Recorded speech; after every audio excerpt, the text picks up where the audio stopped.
हमें कुछ दिनों बाद का सीन दिखा रहता है और तब वहाँ पे हेडमेड बैठी हुई थी। तो वो कहती है टी पार्टी में सब गेस्ट तुम्हारे बारे में बात कर रहे थे और उनमें से किसी ने तुम्हारे लिए गिफ्ट्स भिजवाए हैं। तो वो कहती है क्या मेरे लिए गिफ्ट्स? और उसने तो बहुत सारा सामान पकड़ा हुआ था। तो रेपलर कहती है लेकिन ये सब कुछ तो क्राउन प्रिंसेस के लिए नहीं भेजा गया था। तो वो कहती है लेकिन मेरे जैसा कोई इसको कैसे रिसीव कर सकता है? तो हेडमेड कहती है नोबल बच्चे, उनको टी पार्टी में बहुत ज्यादा मजा आया क्योंकि तुमने उनको कहानी सुनाई थी, इसलिए उन्होंने ये भेजा है। तो हमारी सोचती है सच में? तो वो कहती है थैंक यू सो मच। और वो सोचती है मुझे लगा ही था कि मुझे प्रिंस के साथ इन्वॉल्व होना चाहिए, लेकिन फिर भी अच्छा उन्होंने मेरे लिए गिफ्ट भेज दिए और मुझे ये सारे गिफ्ट मिले हैं। और तभी उसको खुशी हो रही थी। वो सोचती है क्या मैं सच में खुश हो रही हूँ? तो तब वो कहती है ठीक है, अगर मामला खत्म हो गया तो तुम बाहर जा सकती हो। तो हमारे रेबलर कहती है जी जी। तो तब वो दरवाजा खोल के बाहर जा रही थी, तभी हेडमेड कहती है अरे हाँ रेबलर, मुझे याद आया, क्या तुम्हारी किसी नाइट के साथ बात हुई थी? तुम मुझसे रूड हुई थी? वो कहती है क्या मैं? तो वो सोचती है अरे हाँ, रॉयल पैलेस का नाइट, वो तो वही ना जिसको मैंने हील किया था। तो हेडमेड कहती है ऐसा लगता है कि कोई नाइट तुम्हें ढूंढ रहा है कि फार्मेसी में एक बच्ची आई थी और तुम तो उसी वक्त वहां पर थी ना, और ऐसा लगता है कि वो बहुत ज्यादा गुस्से में लग रहा था। तुम्हें कोई आइडिया है क्यों? तो हमारी हीरोइन के हाथ से वो सामान नीचे गिर जाता है। तो हेडमेड उसकी तरफ देखती है, वो कहती है क्या हुआ, क्या तुम्हें कुछ पता है? तो रेबलर सामान उठाते हुए कहती है नहीं नहीं, मैं फार्मेसी थोड़ी देर के लिए गई थी और मैं बस एक नाइट से मिली थी और मुझे माफ कीजिएगा, मैं आपकी हेल्प नहीं कर पा रही। और वो कहती है ठीक है, अगर पता चले तो मुझे बता देना। और तब हमारी हीरोइन अपने कमरे में आ गई थी। वो सोचती है सब कुछ खत्म हो गया, इनका क्या मतलब है कि वो नाइट मुझे ढूंढ रहा था, आखिर वो गुस्से में क्यों था? मैंने तो उसको पेल फ्लावर दिया था ना, उसको तो ठीक हो जाना चाहिए था ना, लेकिन वो इतने गुस्से में क्यों लग रहा था? कहीं ऐसा तो नहीं कि वो नाइट वो मर गया और उसके साथी मुझे ढूंढ रहे हो और उन्होंने कहा हम तुम्हारा बदला लेंगे। और हमारी रेबलर सोचती है इसका मतलब है कि मैं सस्पेक्ट बन चुकी हूँ, नो वे, ऐसा नहीं सकता। और वो तो बहुत चिल्ला रही थी, वो कमरे में तो भाग रही थी। वो सोचती है पता नहीं, मैं तो उसको अपनी लाइफ दी थी वो फ्लावर दे के, ये तो कुछ ज्यादा ही हो गया, वो मर नहीं सकता ना। और तब वो जमीन पे बैठ गई थी और तकिए के हाथ से बहुत ज्यादा बुरी कर दी थी। वो सोचती है अगर मैंने उनको फ्लावर्स के बारे में बता दिया ना तो मिसअंडरस्टैंडिंग क्लियर हो जाएगी, लेकिन इस तरह मेरा राज खुल जाएगा और जिंदा रहने के लिए मुझे ये फ्लावर, इसकी बात को थोड़ा सीक्रेट रखना होगा ताकि इसको पता न चले। तो वो सोचती है अगर मिसअंडरस्टैंडिंग क्लियर ना हुई तो मैं जिंदा नहीं बच सकती ना। तो वो सोचती है ठीक है, मुझे बस थोड़ा बेवकूफ बनना होगा, मैं उनसे कहूंगी मैं बेवकूफ हूँ, है ना, फिर मसला हल हो जाएगा। वो मुझसे कुछ भी पूछेंगे, मैं कुछ नहीं बताऊंगी, ठीक है। लेकिन तब वो चादर लपेट के बैठ जाती है। वो कहती है नहीं नहीं, अभी तो मुझे बहुत ज्यादा डर लग रहा है, मुझे बाहर नहीं जाना चाहिए, पता नहीं क्या हो जाए, लेकिन अभी तो मुझे उस बच्चे से मिलने जाना है जो मुझे जंगल में मिला था, और अगर मैं उससे मिल पाऊँ ना तो मुझे मुझे कोई ना कोई सवाल का जवाब मिल पाएगा। लेकिन वो कहती है अभी के लिए मुझे अपने आप पे फोकस करना चाहिए, मैं बाद में मिल जाऊंगी उससे। और तब हमें अगले दिन का सीन दिखा रहता है और वहां पे एक नाइट खड़ा था। वो कहता है रेबलर फेलिसिटी, क्या सच में तुम ही हो जिसने ईडन को वो मेडिसिन दी थी? वो कहती है क्या? तो वो कहती है ये मेरे सामने क्यों आ गया? वो कहती है जी जी। लेकिन वो सोचती है सब लोगों में से, आखिर सब लोगों में से एम्पीरियल नाइट का कैप्टन मेरे पास पूछने के लिए क्यों आया है? कहीं सच में वो मरमरा तो नहीं गया? और वो सोचती है इसका नाम तो डोमिनिक्यू कार्सल है और ये नाइट्स का कैप्टन है, लेकिन दूसरे लफ्जों में कहें तो ये एक ऐसा नाइट है जो प्रिंसेस के लिए बहुत ज्यादा लॉयल है और ये मुझसे पूछने है। तो वो कहता है अच्छा, तो तुमने उसको मेडिसिन दी थी? तो हमन कहती है जी। और वो सोचती है जब मैं प्रिंसेस के साथ बैठी हुई थी ना तो ये तब भी मुझ पे नजर रखे हुए था और प्रिंसेस ने कहा था ये मेरी दोस्त है। तो वो कहती है जी जी, मैंने उसको मेडिसिन दी थी, लेकिन मैंने उसको सिर्फ मेडिसिन दी थी, उसके अलावा कुछ नहीं। वो सोचती है मैंने कुछ गलत किया ही नहीं है ना, तो मुझे डरने की क्या जरूरत है? और तब वो झूठ बोलते हुए कहती है वैसे भी मैंने जो उसको मेडिसिन दी थी ना वो एक स्पेशल मेडिसिन थी जो सिर्फ हमारी फैमिली में बनती है और मैंने अपने मेंटोर से बनाना सीखी थी और मैंने उसको वही दी थी। तो वो कहता है अच्छा, मुझे लगता है कि तुम्हारी मेडिसिन ने काम किया है और वो बिल्कुल ठीक हो गया है।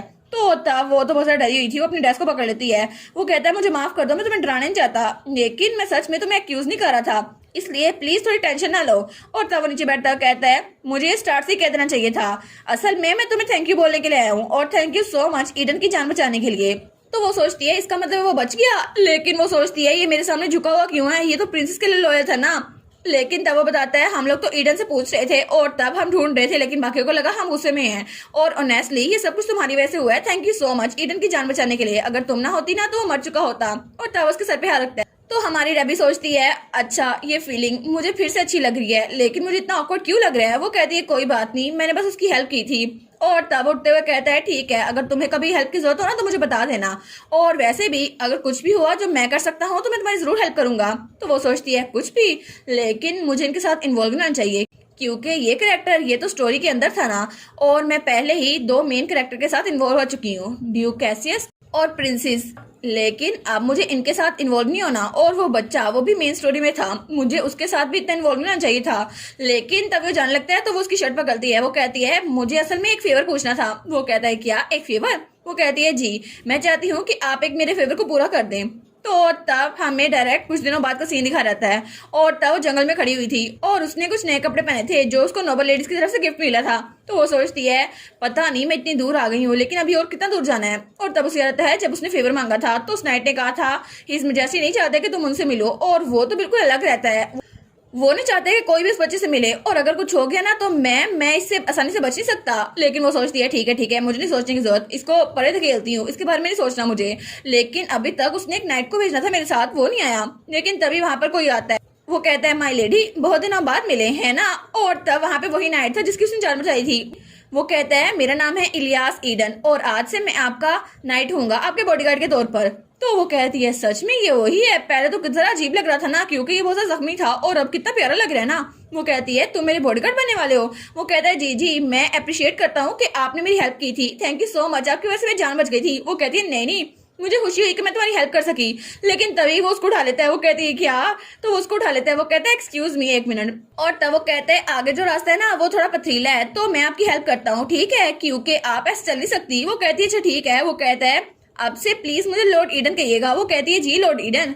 और उसके बाद उसको उठा के वहां से ले जा रहा था। वो कहता है आई एम सॉरी, मैंने आपको इतना इंतजार करवाया, लेकिन अगर किसी और को पता चल जाता ना कि आप नॉर्दर्न कैसल में जा रही हैं तो सब आपके पीछे पड़ जाते हैं, इसलिए। तो वो कहती है और तुम्हारी बीमारी बिल्कुल ठीक हो गई है? वो कहते हैं जी जी आप फिक्र ना करें, मैं बिल्कुल ठीक हो गया हूँ, और मेरा स्टेमिना वो भी बिल्कुल ठीक हो गया है। तो वो कहती है अच्छा, लेकिन प्लीज जरा मेहनत ना करना। और वो दिल में सोचती है आफ्टर ऑल मैं तुम्हारी जान बचाई थी ना, अब अपनी लाइफ को जाया ना करना। तो वो कहता है ठीक है, मैं इस बात को याद रखूंगा। और तब वो कहती है कि हंसने की बात नहीं है और तुम्हें मुझसे भी नहीं मिलना चाहिए, तो थोड़ा केयरफुल है ना। वो कहता है जी, लेकिन आपको ऐसा क्यों लगता है कि मुझे आपसे नहीं मिलना चाहिए? वो कहती है क्योंकि मैं प्रिंसेस के पोर्शन टेस्ट हूँ ना, और मैं तो फेलिसिटी फैमिली से भी हूँ। तो तब उसके चेहरे की तरफ हाथ बढ़ाकर कहता है लेडी रेबलर, क्या सच में आप रॉयल पैलेस को छोड़ के जाने वाली हैं? तो वो कहती है क्या, ये अचानक मुझसे क्यों पूछ रहा है? और वो सोचती है अरे हाँ, कहीं ऐसा तो नहीं कि ये टेस्ट कर रहा हो कि मैं प्रिंस के साथ लॉयल हूँ भी या नहीं। वो कहती है नो वे, मैं बिल्कुल ठीक हूँ, जहाँ मैं हूँ ना बिल्कुल ठीक हूँ, और मैं प्रिंस के साथ ही रहूंगी, ऐसा कभी नहीं है कि मैं इनको छोड़ के जाऊंगी। तो वो गार्ड कहता है अच्छा ठीक है, ऐसा है? वो कहती है हाँ हाँ बिल्कुल ऐसा ही है। और वो सोचती है कहीं ये जाके प्रिंस को ना बता दे, क्योंकि मुझे इस पे यकीन नहीं है, और हर कोई मुझे धोखा देता रहा है, तो मुझे नहीं पता कि ये मुझे धोखा देगा या फिर नहीं। तो तब वो कहता है हम लोग पहुंच गए, और वो लोग एक जगह पे पहुंचे थे। वो कहती है वाह, सच में ये है वो जगह, और वो महल तो बहुत ही ज्यादा पुराना लग रहा था और जंगल के बीचों बीच था। वो सोचती है सच में क्या यही है ग्रैंड ड्यूक का कैसल? और वहां पे जगह जगह जाले लगे हुए थे, और वो जमीन वहां पर तो ऐसा लगता था सफाई हुई नहीं है। वो सोचती है मुझे लगा ही था कि ये उसका ही कैसल होगा ग्रैंड ड्यूक का, लेकिन फॉरेस्ट ऑफ डेड के साथ इसको क्यों होना था? और क्या सच में कोई वजह है कि ग्रैंड ड्यूक के कैसल को छुपा के रखा गया है? तो तभी वो गार्ड्स को वहां पे उतार देता है। वो कहता है लेडी रेबलर, मैं यहीं पर हूँ, जब आप मुझे बुलाएंगे ना मैं आ जाऊंगा, लेकिन आपको अपनी एग्जिस्टेंस किसी और को नहीं रिवील करनी होगी, ठीक है? और चाहे कुछ भी हो जाए, आप जहाँ भी है ना, हर कोई आप पे नजर रख रहा है, ये बात आपको याद रखनी होगी। तो वो सोचती है इसका मतलब है कि मुझ पे नजर रखी जा रही है। वो कहती है ठीक है, मैं इस बात को याद रखूंगी। वो कहता है वेल, तो मैं बाहर इंतजार करता हूँ, अगर आपको जरूरत हो ना तो मुझे बता दीजिएगा। वो कहती है ठीक है। और तब वो कैसल के अंदर आई थी। वो सोचती है ये पूरी की पूरी जगह किस तरह अनक्लीन है ना, यहाँ तो लगता है सफाई होती नहीं है। और वो सोचती है मुझे लगा नहीं था कि वो ऐसी जगह पे रहता होगा, लेकिन जितना मैं सोच रही हूँ ना, मुझे इतना सारा बुरा लग रहा है कि आखिर एम्परर ग्रैंड ड्यूक को इम्प्रिजन करके क्यों रखना चाहता है। और तब आगे बढ़ते हुए सोचती है ऐसा नहीं है ना कि एम्पर सबको कैद रखना चाहता है, वो भी इसलिए क्योंकि वो उनको मार नहीं सकता। और तब वो सोचती है एम्परर लियम, जो कि इस मेन हीरोइन का डैड है, उसने अपने भाई को मार दिया और इस तरह वो तख्त पे बैठ गया। लेकिन इसकी वजह से सबको लगता है कि एलिना उसकी बेटी एम्पीरियल ग्रैंडचाइल्ड के तौर पर इकलौती सर्वाइवर बची है, लेकिन ऐसा बिल्कुल भी नहीं है, क्योंकि एम्परर का नेफ्यू वो अभी तक जिंदा है और वो इसी जगह पर रहता है। और सबको लगा था वो मर गया है, लेकिन वो सच में जिंदा है और उसने यहाँ पर उसको छुपा के रखा हुआ है, क्योंकि आंसर वो बिल्कुल सिंपल है, वो उसके लिए बहुत ज्यादा वैल्यूएबल है। और तभी वो वहाँ पर पहुंच गई थी जहाँ वो बच्चा था, और वो सोचती है क्योंकि एम्परर के लिए ये बहुत ज्यादा वैल्यूएबल है, वो उसको मरवा नहीं सकता। तो तब वो बच्चा कहता है आखिर तुम यहाँ पर कर क्या रही हो? तो वो कहती है मैं यहाँ पर तुम्हारा नाम पूछने की रही हूँ, जैसा मैंने प्रॉमिस किया था, है ना, क्योंकि मैंने तुमसे कहा था अगली बार मैं तुमसे मिलने आऊंगी, तो मैं देखो आ गई। और तब वो सोचती है करंट एम्परर लियम के पास वो चीज नहीं है जो ग्रैंड ड्यूक के पास है, इस बच्चे के पास, वो है लेजिटिमेसी, क्योंकि असल में तख्त पे उसका राज नहीं था, उसके बड़े भाई का था, लेकिन उसने अपने भाई को मरवा दिया। और असल में इस तख्त का असल हकदार ग्रैंड ड्यूक ही है, ये बच्चा जो कि प्रीवियस क्राउन प्रिंस का बेटा है। लेकिन उसने ऐसा नहीं किया, उसने अपने भाई को मरवा दिया और इस बच्चे को यहाँ पे कैद कर लिया। और तब वो स्माइल कर रहा था तो हमारी सोचती है ये और कोई नहीं ग्रैंड ड्यूक ही है जो यहाँ पर रह रहा है, मुझे इस बात का कंफर्म है। तो वो बच्चा कहता है मेरा नाम, तुम मेरा नाम जानना चाहती हो? तो वो कहती है हाँ बिल्कुल, मैं तुम्हारा नाम जानना चाहती हूँ। तो वो कहता है लेकिन तुम क्यों पूछ रही हो आखिर? वो कहती है क्योंकि मुझे तुम्हारे साथ दोस्ती करनी है ना। तो वो बच्चा कहता है क्या मेरे साथ? वो कहता है मुझे भी पता कि तुम यहाँ पर क्या कर रही हो, लेकिन जल्दी से यहाँ चले जाओ, मैं तुम्हारा चैनल नहीं देखना चाहता। वो कहती है अच्छा, लेकिन वो सोचती है ये तो मुझसे बहुत ज्यादा एहतियात बरत रहा है, ऐसा लगता है कि वो मुझे दुश्मन समझता है। लेकिन फिर भी मैं तो बिल्कुल इसकी तरह हूं ना, क्योंकि हम दोनों ऐसे बच्चे हैं जो एम्पर के दुश्मन हैं। तो रैबी कहती है अगर मैं तुम्हें ज्यादा तंग कर रही हूँ ना तो मैं दोबारा यहाँ पर नहीं आऊंगी। वो कहता है ठीक है मत आना। तो वो कहती है लेकिन अभी के लिए मैं यहाँ पर रहूंगी, ठीक है, थोड़ी देर के लिए, और मुझे तुमसे बात करनी है। तो वो कहता है क्या, मुझसे क्या बात करनी है? वो कहती है मुझे पता है बहुत ज्यादा लेट हो गई है, लेकिन मैंने अभी तक अपने आप को इंट्रोड्यूस नहीं करवाया। मेरा नाम है रेबलर फेलिसिटी और मुझे बुक्स पढ़ना बहुत ज्यादा पसंद है और मुझे इस दुनिया में हर जगह घूमना बहुत ज्यादा पसंद है, स्पेशली वो बुक्स जहाँ पे बायोग्राफी लिखी हो। तो उसको देखते हैं तो अपने बारे में और बता रही थी। वो कहती है एक दिन मुझे मौका मिला ना तो मैं एक बोट पे ट्रेवल करूंगी और हर जगह ढूंढूंगी जहाँ पे कोई और नहीं गया, मुझे पूरी दुनिया घूमनी है और ये अच्छा ख्वाब है ना। तो वो कहता है अच्छा ये तुम्हारा ख्वाब है, लेकिन ऐसा तो नहीं है कि तुम यहाँ से निकलने वाली हो, तो इस ख्वाब को भूल जाओ। वो कहती है लेकिन मैं तो जल्दी रिटायर होने वाली हूँ, जैसे मैं प्रिंस को सर्व करूंगी ना उसके बाद मैं रिटायर हो जाऊंगी और फिर पूरी दुनिया घूमूंगी। वो कहता है हाँ घूम ही ना लो तुम पूरी दुनिया। तो रैबी कहती है कि तुम भूल गए जब मैं तुम्हारा हाथ पकड़ा था ना, मैंने कहा था कि तुम हमेशा खुश रहोगे और मेरी बात हमेशा सच होती है। वो कहता है अच्छा, तो तब वहां से नीचे उतरा था।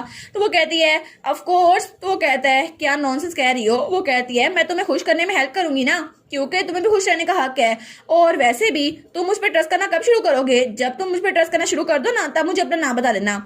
और तब उसके कान में कहती है अगर ऐसा हुआ ना तो हम दोनों खुश रह सकते हैं, ठीक है, और अभी के लिए हम लोग दोस्त बन जाते हैं, और क्या मैं दोबारा यहाँ पर आ सकती हूँ? तो वो कहता है मुझे नहीं पता, आना हुआ तो आ जाना, नहीं आना हुआ तो ना आना। लेकिन तभी दूर से उनपे कोई नजर रख रहा था और वो कहता है आप देख सकते हैं ना फेलिसिटी और ग्रैंड ड्यूक वो आपस में अच्छे से मिल रहे हैं, और वहां उसकी आंखों से मैजिक हो रहा था, और दूसरी तरफ एम्पर उसके पास एक ग्लोब था जहां उनका अक्स नजर आ रहा था। तो एम्पर कहता है उसको वैसे ही छोड़ दो, वैसे भी मेरी बेटी की फेवरेट है और मुझे तो बहुत ज्यादा अनोइंग लगती है, लेकिन वो फेलिसिटी वो लड़की आखिर उसका कहने का मतलब क्या है? वो रिटायरमेंट लेना चाहती है, लेकिन ऐसा कैसे हो सकता है? मुझे लगता है कि सोचने का टाइम आ गया है कि मुझे उस लड़की से छुटकारा कैसे हासिल करना है। आखिर वो ड्यूक फेलिसिटी की बेटी है, वो भी उसकी तरह ही होगी गद्दार। मैं उसे छुटकारा हासिल कर लूंगा ताकि वो आगे जाकर मेरी बेटी के लिए कोई मसला खड़ा ना करे। और इसी के साथ ये वाला पार्ट यहीं पर ख़त्म। तो आप लोग बताइएगा आप लोग को ये पार्ट कैसा लगा, और वीडियो को लाइक और चैनल को सब्सक्राइब लाजमी कीजिएगा। बाकी वीडियोस का लिंक भी स्क्रीन पर नज़र आ रहा होगा तो काइंडली उनको भी चेकआउट कर ले। और thank you so much for watching my videos. Stay safe, bye bye.